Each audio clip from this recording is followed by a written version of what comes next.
지난주 금요일에 남북 정상회담이 있었습니다. 아마 이곳에 계신 분들은 다 함께 같은 마음으로 기도하셨을 텐데요.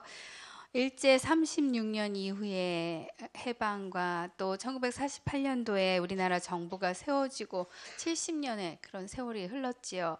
남과 북이 다른 체제 가운데 우리에게는 이게 38선이 있었고 휴전선이 세워지고 6.25 전쟁이 있었고 그리고 전쟁에 참혹한 그런 경험도 하신 분들도 있으실 텐데요. 그리고 휴전으로 남과 북이 서로 갈 수 없는 담이, 정말 건널 수 없는 그런 강이 세워졌습니다. 저희 친정 아버지 고향은 이북이셨어요. 그래서 어렸을 때 참 많이 고향에 대한 얘기를 들었던 것 같아요. 아마 여러분들도 그런 고향에 대한 얘기를 많이 들으셨을 텐데, 전쟁 가운데 이제 우리 군인들과 유엔군이 북으로 전진하다 중공군이 내려왔죠. 그 바람에 올라갔던 군인들이 다시 후퇴하기 시작했고, 그때가 일사 후퇴라고 얘기하죠. 그때 저희 친정 아버지도 남자들만 잠시 전쟁 이후에 일어날 일들에 대해서 우리는 알지 못하지만 잠시 피한다고 배낭을 메고 남쪽으로 내려오셨다가 그만 이제 내려오시고 그리고 올라가지 못하시는 그런 일들이 일어났습니다. 그래서 그때 내려오실 때는 남자들만 피했기 때문에 할머니와 또 여동생들, 그러니까 고모들은 그곳에 다 남겨놓고 온 것이죠. 정말 예상하지도 못하게 가족들과 생이별을 경험하신 것입니다. 그 후에는 휴전선이 생기고 다시는 만날 수 없는, 다시는 소식도 들을 수 없는 그런 생이별을 경험하고 가족들을 만날 수 없는 그런 아픔을 안고 사셨습니다. 그래서 참 어려서 북에 계신 그 할머니와 고모들에 대한 그리움이 있으셔서 참 많이 얘기해 주셨던 것 같아요.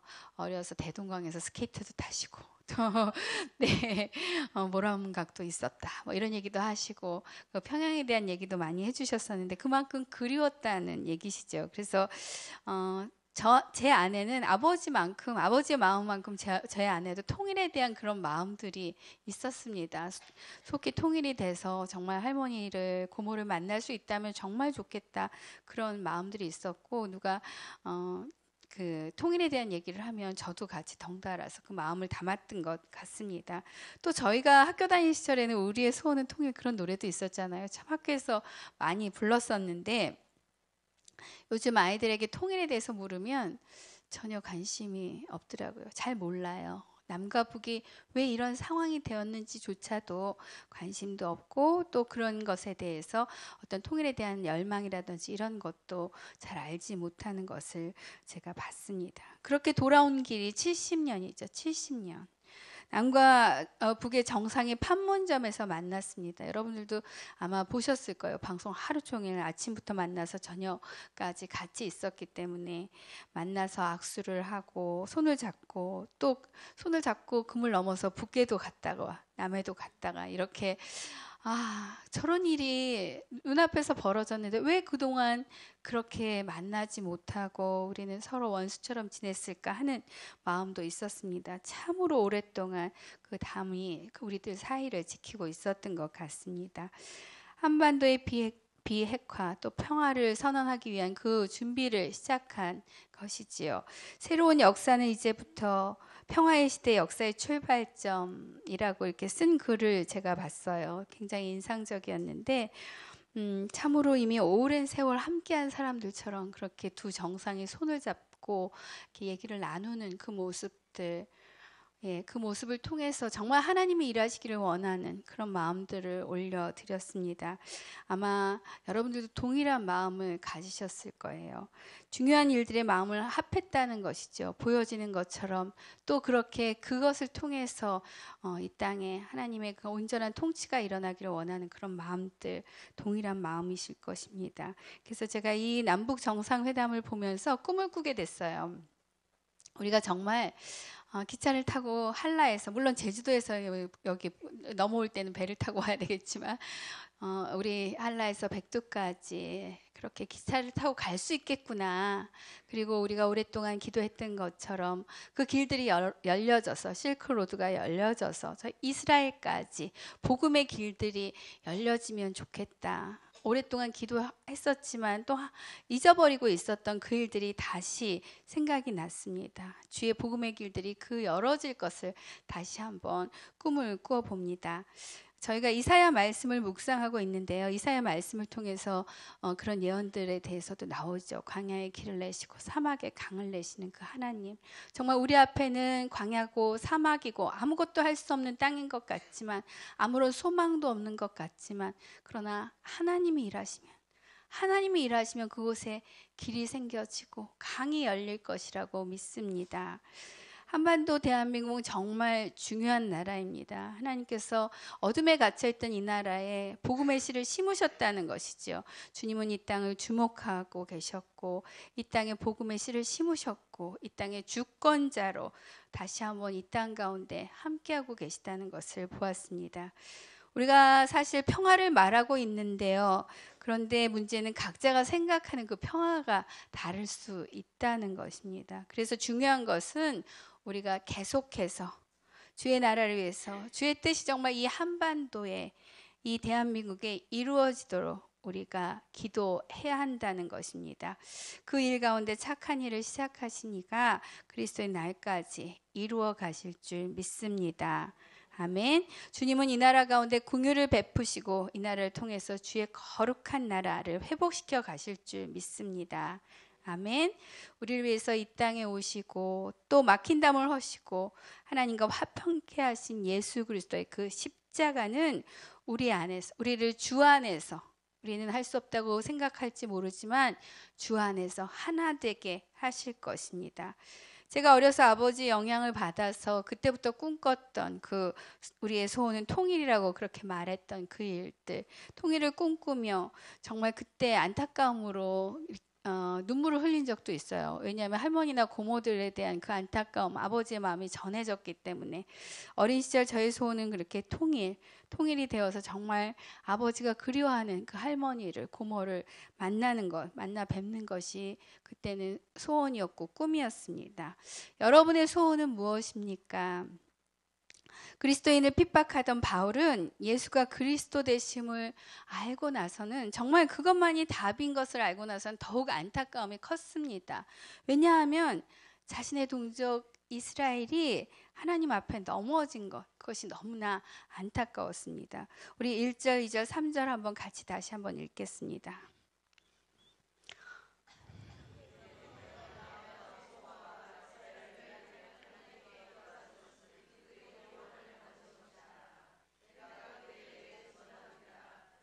하나님께 열심히 있으나 지식을 따른 것이 아닙니다. 그들은 하나님의 의를 알지 못하고 자기 의를 세우려고 애쓰면서 하나님의 의에 복종하지 않았습니다. 내 마음의 소원은, 바울의 마음에 있는 소원은 이스라엘이 구원받는 것입니다. 그러나 이스라엘은 하나님께 정말 열심이었으나, 그러나 어땠습니까? 우리가 읽은 것처럼 하나님의 의에 복종하지 않았습니다.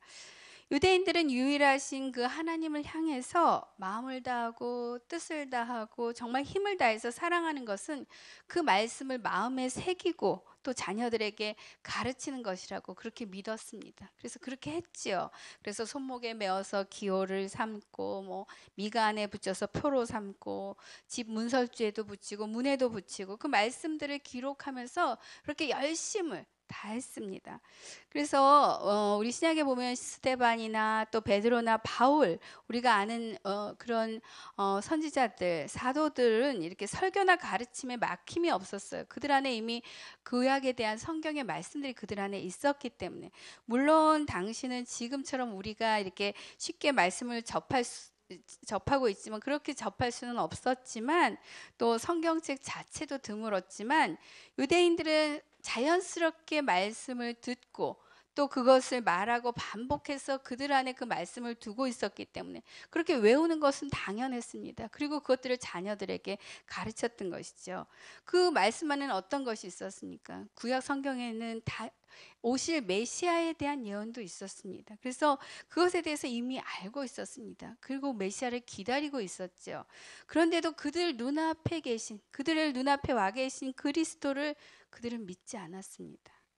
왜 그런 것입니까? 우리 9장 32절, 33절을 한번 같이 읽겠습니다.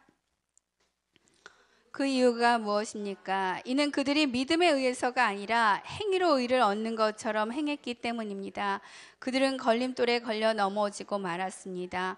기록되기를 보라, 내가 시온의 걸림돌과 거치는 바위를 두리니 그를 믿는 자는 수치를 당하지 않을 것이다 라고 한 것과 같습니다.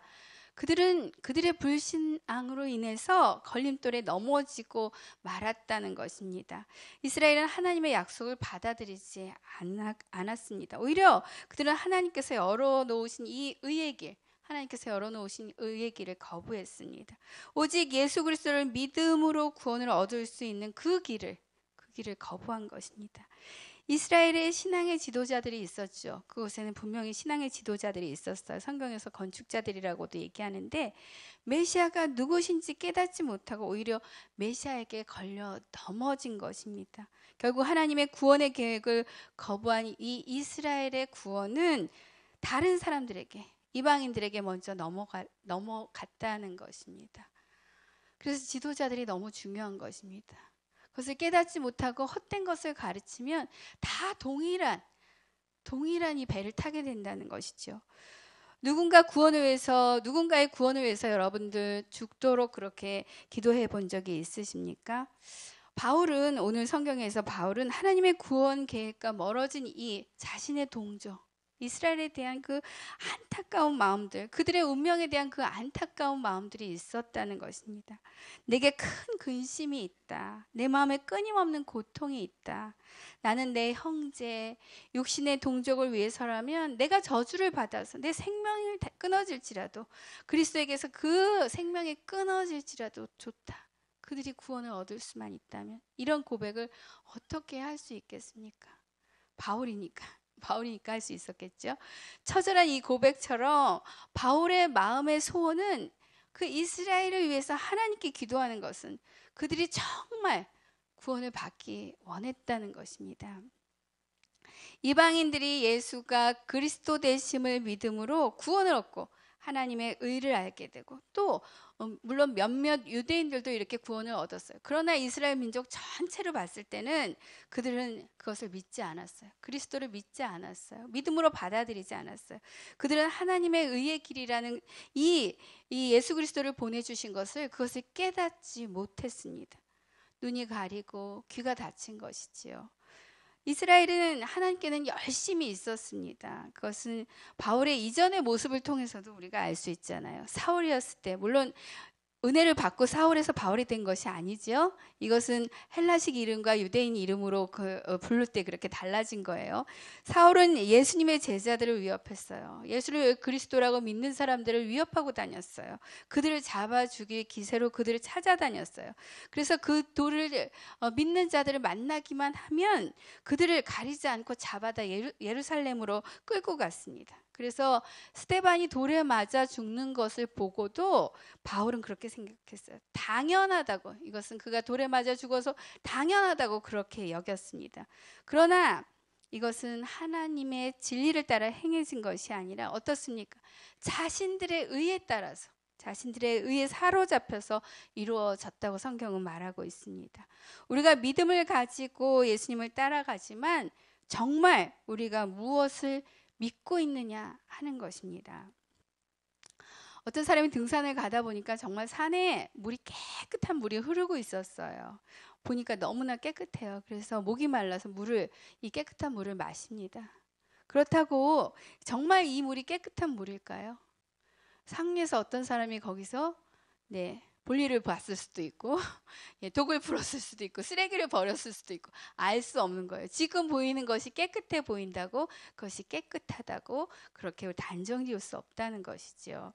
내게 보이는 것을 믿는 것이 신앙이 아니라 내게 지금 보여지는 것을 믿는 것이 신앙이 아니라 신앙은 진리를 믿는 것입니다. 진리라는 것은 무엇입니까? 진리는 바로 예수가 그리스도 되심을 믿는 것입니다. 그가 바로 하나님의 아들이시고 우리를 위해서 이 땅에 오셨고 우리를 위해서 십자가를 지셨고 또한 십자가에서 죽으시고 부활하셔서 영원한 생명을 믿는 자들에게 영원한 생명을 주셨다는 이 놀라운 진리, 이것을 우리가 믿는 것입니다. 이스라엘 비극은 그들이 율법을 지킬 때, 자신들에게 주어진 이 율법을 지킬 때 하나님과 올바른 관계를 맺을 수 있다고 그것만을 믿었습니다. 왜? 우리는 하나님께서 특별히 선택한 백성이니까. 우리는 하나님께 선택받은 백성이니까. 우리는 하나님께서 주신 이 율법만을 믿을 때 하나님과 특별한 관계를 맺는 것이다 라고 그것에 근거해서 그렇게 하나님 앞에 섰던 것이죠. 그들을 위해서 또 우리를 위해서 오신 예수 그리스도를 받아들이지 않고 그 진리를 거부한 것입니다. 우리 3절 한번 같이 읽겠습니다.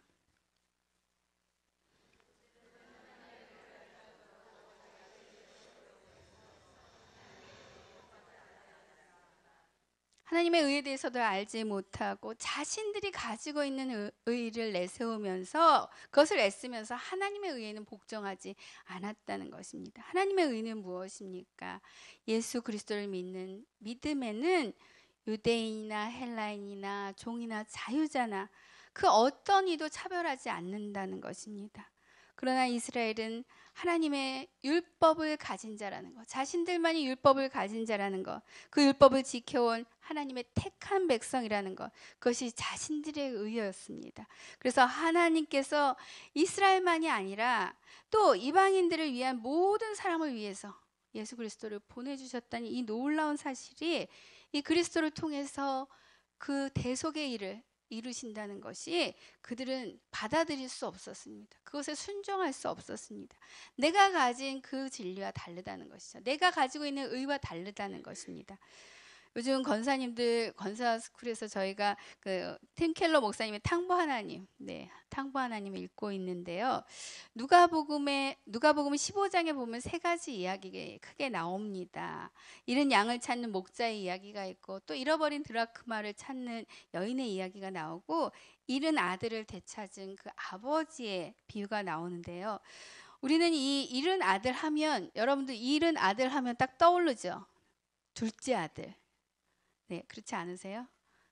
예, 둘째 아들로 이렇게 연결시켜버리는 게 우리가 일반적으로 둘째 아들을 많이 떠올리시는데, 그러나 누가복음에서는 이렇게 얘기하고 있어요. 어떤 사람에게 두 아들이 있었는데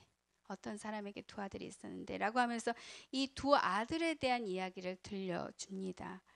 자기 분깃을 요구하면서 그것을 받아가지고 떠나서 그것을 탕진하고 그 재산을 다 낭비하고 결국은 어떻게 해요? 배고파서 어떻게 할 수 없으니까 다시 아버지 생각이 나서 돌아오지요. 배고픔을 채우고자 아버지께 옵니다. 나를 품꾼으로라도 써달라는 그 마음으로 온 그 아들이 있습니다. 그런데 이 아들이 오는 것을 보고 아버지는 저 멀리서 오는 이 아들 보고 너무나 측은한 마음이 들었어요. 내 아들이 다시 돌아오는구나. 너무나 기뻐서 달려가서 그 아들을 안고 이렇게 장면이 있어요. 아버지가 이렇게 안는 장면, 이게 굉장히 감동적이잖아요. 아버지는 이 아들이 돌아온 것이 얼마나 기뻤는지 그 아들을 반길 뿐만 아니라 살찐 송아지로 잔치를 베풀었다고 성경은 기록하고 있습니다. 잔치를 열어서 기뻐합니다. 사람들에게 아들이 돌아왔다는 것을 알리고 잔치를 열어줬다는 것입니다. 그런데 한쪽에서 이 광경을 본 큰아들이 있었습니다. 큰아들이 이것을 보고는 같이 기뻐하지 않고 노여운 마음이 들었어요.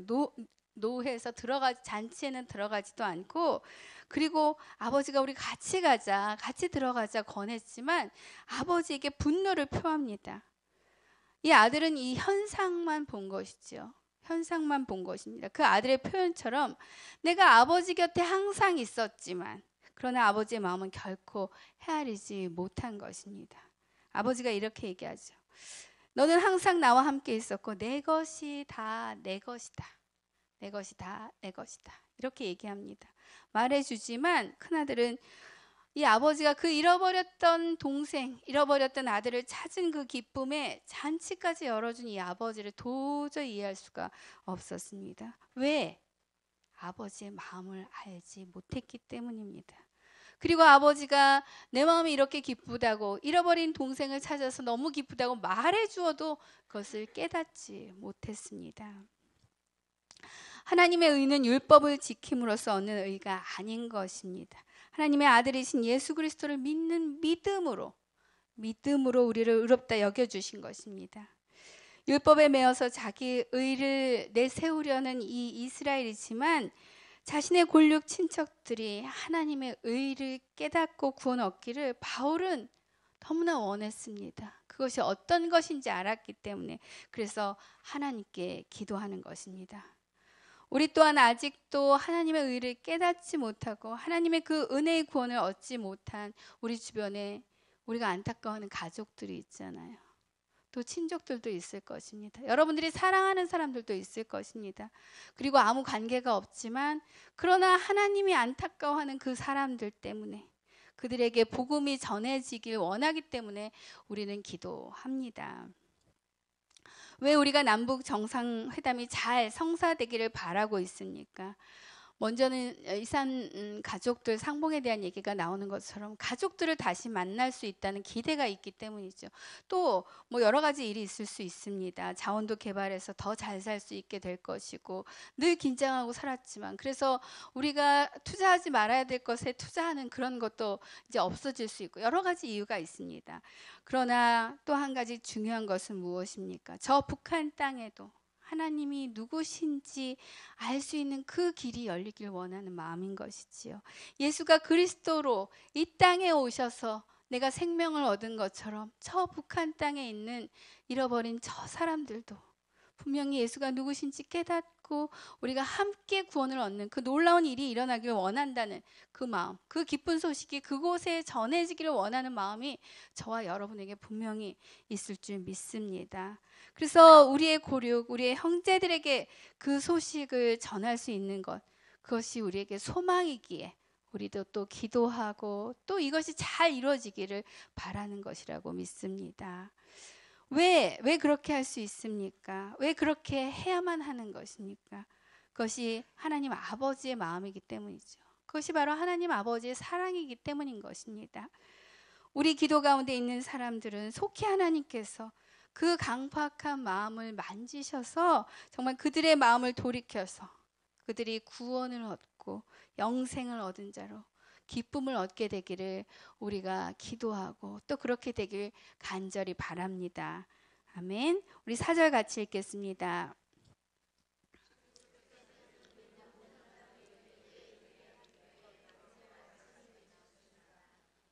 예수 그리스도가 이 땅에 오심은 정말 놀라운 사건입니다. 우리는 너무나 많이 듣고 깨닫고 이미 알기 때문에 그것을 당연히 받아들이고 있지만 이 놀라운 구속의 역사가 이 땅 가운데 이루어졌다는 것이죠. 율법의 마침은 십자가를 통한 율법의 완성이라는 것입니다. 예수님이 우리를 위해서 지신 십자가, 이것을 믿는 모든 자에게 구원을 주신 것입니다. 모든 믿는 자들에게 그들이 유대인이어서가 아니라 그들이 이방인이어서가 아니라 모든 믿는 자들에게 유대인이나 헬라인이나 종이나 자유자나 모든 믿는 자에게 주신 은혜입니다. 이것이 바로 우리에게는 복음인 것이지요. 은혜의 복음이 저와 여러분에게까지 이렇게 왔으니까 정말 얼마나 놀라운 일입니까? 이곳까지 왔으니까. 그래서 저와 여러분이 그가 누구신지 깨닫고 알고 생명을 얻은 자로 이 땅 가운데 살 수 있는 것이니까 정말 놀라운 일이 우리 가운데도 일어났다고 믿습니다. 그러나 유대인들은 이 복음을 받아들이지 않고 율법을 행함으로 그 행위로 의를 얻으려고 합니다. 그런데 이것이 가능합니까? 죄인된 인간이 정말 율법을 온전히 지킨다는 것이 가능한 것입니까? 오직 하나님의 아들이신 예수 그리스도, 그가 분명히 하나님의 아들이시기 때문에 하나님께 순종함으로 율법을 완성하신 것입니다. 율법의 마침이 되셨습니다. 아멘. 바울은 하나님의 의는 그리스도를 믿는 믿음이라는 것을 계속해서 강조하고 있습니다. 6절 7절 한번 보여주세요. 6절 7절에 보면 이렇게 나와 있어요. 제가 읽을게요. 그러나 믿음으로 인한 의는 이렇게 말합니다. 너는 속으로 누가 하늘로 올라가겠느냐 하지 말라. 이것은 그리스도를 모셔내리려는 것이다. 혹은 누가 지옥에 내려가겠느냐 하지도 말라. 이것은 그리스도를 죽은 자 가운데서 모셔 올리는 것입니다. 이렇게 얘기하고 있는데 이게 뭐냐면 그리스도를 믿기 위해서 우리가 하늘로 올라가거나 또 지옥에 내려갈 필요가 없이 어떤 행위로가 아니라 행위로 구원을 얻는다고 하지 않았죠. 오직 이미 우리 가까이에 와 계신 예수 그리스도, 그 예수가 그리스도 되심을 입술로 시인하고 마음으로 믿기만 하면 된다는 것입니다. 얼마나 쉽습니까? 우리가 그가 그리스도 되심을 입술로 시인하고 마음으로 믿기만 하면 우리는 구원을 얻는 줄 믿습니다. 너무나 쉬운 일이에요. 그런데 세상은 이것을 외면하고 듣지 않습니다. 이 놀라운 비밀을 알려줘도 듣지 않는다는 것이에요. 그리스도를 믿는 믿음으로 우리는 구원을 얻은 줄 믿습니다. 하나님의 은혜는 우리가 전하는 그 말씀에 있는 줄 믿습니다. 아멘. 우리 9절 10절 같이 읽겠습니다.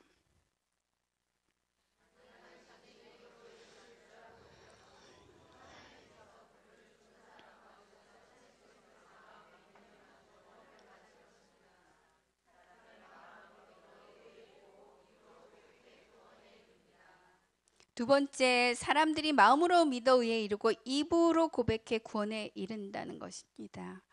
여러분이 구원을 얻었다는 근거를 어디에서 찾을 수 있습니까?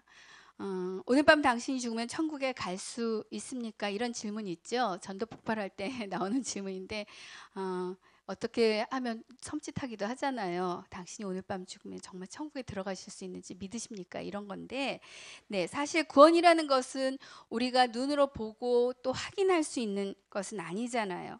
누가 여러분에게 구원을 얻었다는 그 증거를 대라고 한다면 여러분은 어떻게 말씀하시겠습니까? 내 마음에 있다. 내가 마음으로 믿는다. 이렇게 대부분이 아마 말씀하실 거예요. 어떤 사람이 한동안 자기가 정말 구원을 얻었는지, 무엇이 자신이 구원을 얻었다는 근거가 될 수 있는 것인지 잘 모르겠더랍니다. 정말 내가 구원을 얻은 것일까? 이런 의문들이 있었어요.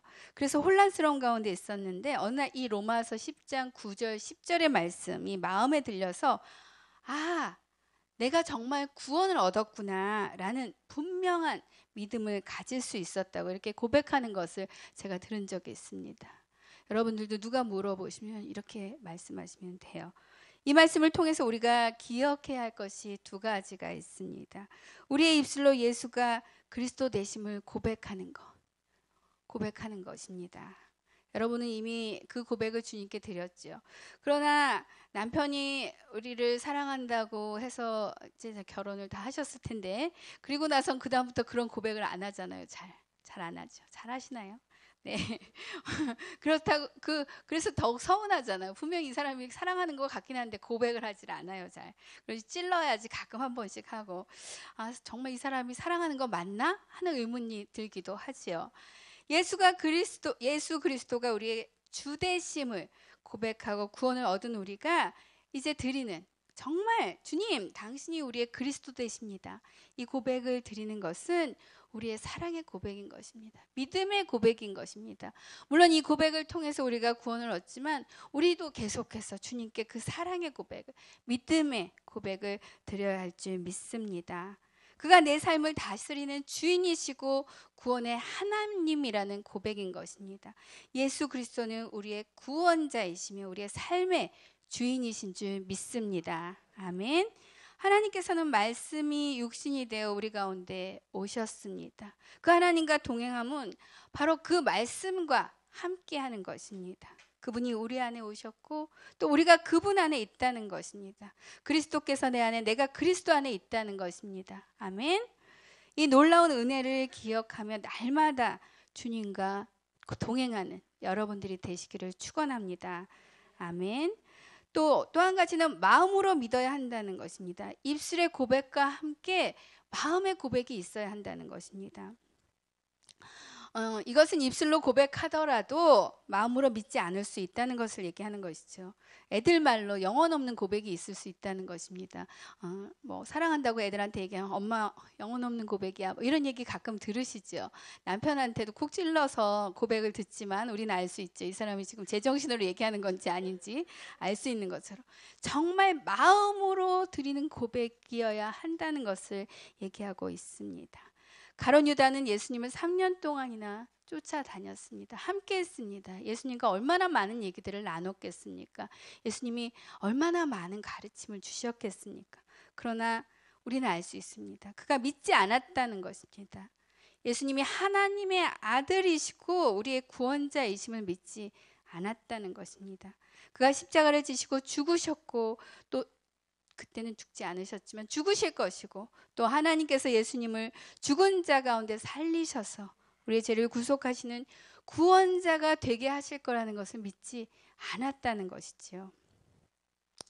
많은 사람들이 얘기하죠. 우리의 머리의 생각과 우리의 마음의 이 거리가 30cm라고 얘기하는데 그 이상일 수 있다는 것이죠. 이것이 마음까지 와서 반응하는데 정말 슬픈 얘기지만 그것이 평생 걸릴 수도 있고 또 어떤 사람은 그 반응이 일어나지 않을 수도 있습니다.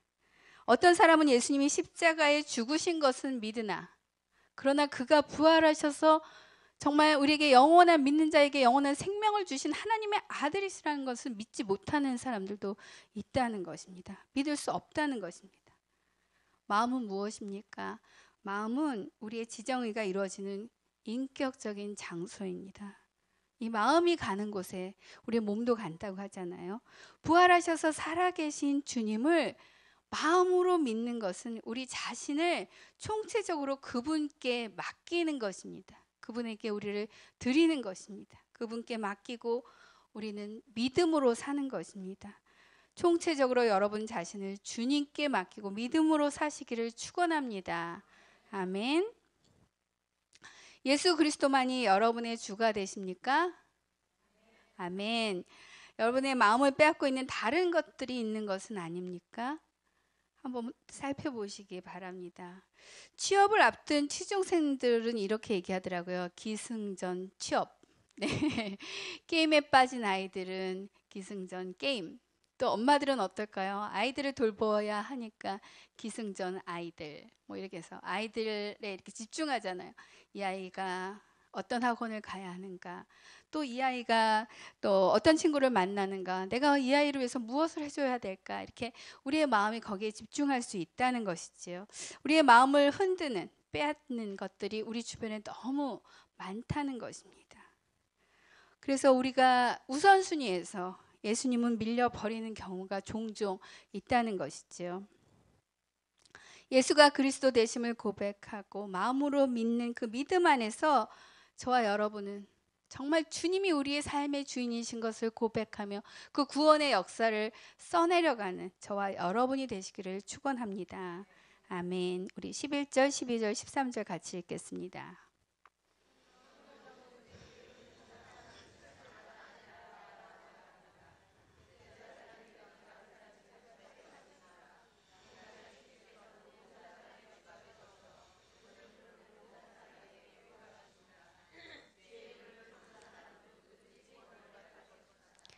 계속해서 그가 어떤 사람이든 상관없이 주의 이름을 부르는 사람들에게는 구원이 있다는 소식입니다. 이 놀라운 소식이지요.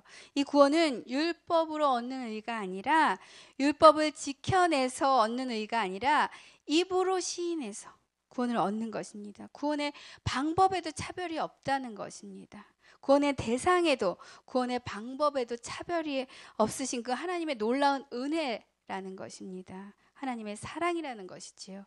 이 놀라운 은혜를 기억하며 구원의 기쁨을 누리는 저와 여러분이 되시기를 축원합니다. 우리 14절 15절 같이 읽겠습니다.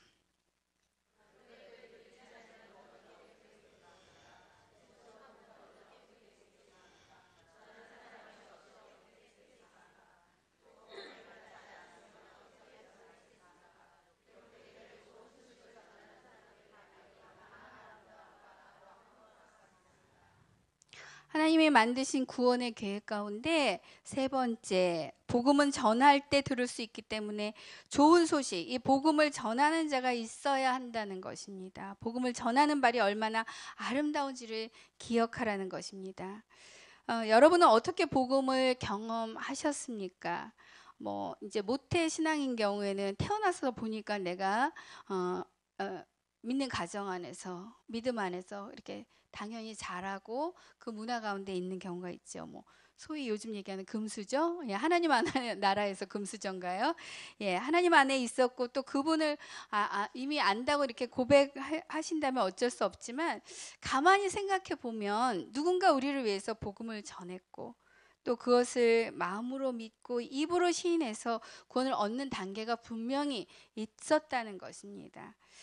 제가 예수님을 믿고 언젠가 이런 생각을 한 적이 있어요. 저는 모태신앙이 아니기 때문에 이 비포가 있어요. 분명히 이전과 이후에 그런 삶이 있습니다. 근데 어느 날 그런 생각이 들더라고요. 제가 어렸을 때 저희 친척 집에 놀러 가곤 했는데 그 집에 가면 그 가정은 교회 가는 가정이에요. 그래서 어렸을 때 갔으니까 특별한 날은 교회도 쫓아가고 그런 적이 있었어요. 그래서 제가 신앙을 가지고 오랜 후에 저 가정에서 나를 위해서 기도했겠구나. 분명히 그런 일들이 있었겠죠. 예, 그래서 내가 이렇게 예수가 그리스도 되심을 믿고 지금 이렇게 하나님을 아는 자로 살고 있는 것이구나. 그러면서 너무 감사한 마음이 들었어요. 그래서 제가 그 친척을 만났을 때 그런 얘기를 했어요. 제가 어렸을 때 언니를 따라서 교회를 간 적이 있다. 아마 나를 위해서 기도했겠지? 기억이 안 난다고 그러더라고요. 네, 그런 감사한 마음을 전한 적이 있습니다. 누군가 복음을 전하지 않았다면 아무도 복음을 들을 수 없다는 것입니다. 이것이 하나님이 만드신 방법이에요. 그래서 선교사님들이 정말 북으로 남으로 동으로 서로 정말 아마존까지도 가시는 것은 복음을 전하기 위해서. 내가 가진 이 놀라운 이 비밀을, 하늘의 비밀을, 이 기쁨을 전하기 위해서 그것을 들고 가시는 것이지요. 정말 요술방망이 한번 돌리면 어떤 사람들은 다 예수가 그리스도 되심을 믿고 다 믿었으면 좋겠는데, 그래서 한 방에 다 끝났으면 좋겠는데 하나님의 방법은 그렇지 않다는 것입니다. 그리스도에 대한 그 믿음을 갖기 위해서는 그리스도에 대해서 듣고 알아야 하는 것입니다. 믿음은 들음에서 난다고 하신 것처럼, 그 말씀처럼 복음에 대해서 듣고 하나님의 나라에 대해서 알아갈 때 믿음이 더욱 굳건해질 줄 믿습니다. 전하는 사람이 없이 어떻게 듣겠는가? 전하는 사람이 없이 어떻게 듣겠는가? 복음을 전하는 사람이 필요하다는 것이죠. 누군가 그 복음을 전해야만 한다는 것입니다. 보냄을 받지 않으면 어떻게 전하겠습니까? 우리의 의지적인 결단으로 복음 전파가 이루어지는 것이 아니라 하나님의 보내심이 또한 있어야 한다는 것입니다. 이 보내심이라는 이 말의 원어를 통해서 한번 보면 아포스톨로스, 이 사도라는 의미를 가지고 있어요. 보낸다는 그런 의미를 갖고 있어요. 그래서 우리는 부르심을 받았고 복음을 전하는 자로 보내심을 받은 자들인 줄 믿습니다. 아멘을 안 하시네요. 네, 우리는 부르심을 받고 복음을 전하는 자로 보내심을 받은 자들인 줄 믿습니다. 아멘. 우리 안에 그리스도의 복음이 있다면, 저와 여러분 안에 정말 그 복음이 있다면, 기쁜 소식이 있다면, 하늘의 비밀이 있다면 우리는 그것을 전할 수 있고 전해야만 하는 줄 믿습니다. 아멘. 전하셔야 돼요. 네.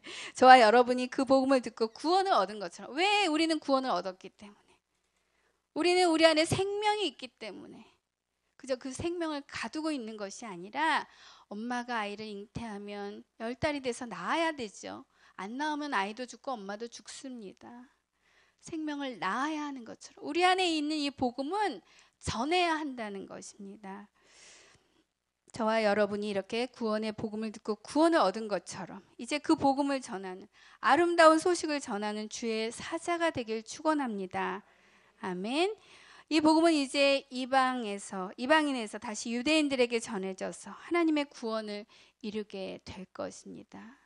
잠시 이스라엘 백성들의 그 교만함 때문에 그것이 이방인들에게 넘어왔지만 우리를 통해서 또 하나님은 이스라엘의 구원을 이루어 가실 줄 믿습니다. 바울의 소원은 무엇입니까? 이스라엘 백성들이 자신의 골육 친척들이 하나님 앞에 돌아오는 것입니다. 예수가 그리스도 되심을 믿고 주의 구원을 얻는 것입니다. 여러분의 마음의 소원은 무엇입니까? 아직도 믿지 않는 가족들 때문에 눈물로 기도하고 계십니까? 속히 주의 복음이 그들에게 전해지고 또 마음이 녹아지고 주의 복음을 받고 주의 백성으로 그들이 살아가길 축원합니다. 이스라엘 민족의 예수 그리스도를 믿는 역사가 일어나 주의 나라가 속히 이 땅 가운데 회복되길 축원합니다. 아멘. 오늘 주신 말씀을 기억하며 기도하며 나가기 원합니다. 바울의 소원은 내 마음의 소원은 이스라엘 구원받는 거라고, 그래서 하나님 앞에 기도한다고 얘기했던 것처럼 여러분 안에 소원이 있으실 것입니다. 우리가 그 예수 생명의 복음을 가진 것처럼, 그래서 지금은 그 복음 안에서 그 기쁨 안에서 살아가고 있는 것처럼 그 복음을 전해야 될 그 사람이 있습니다. 주님, 그들을 기억하여 주시옵소서. 그들의 마음이 녹아지기 원합니다. 속히 주의 복음을 받고 주의 백성으로 함께 살아가기 원합니다. 주님, 그들을 긍휼히 여겨 주시옵소서. 이렇게 우리의 마음을 주님 앞에 올려드리며 기도하며 나가겠습니다.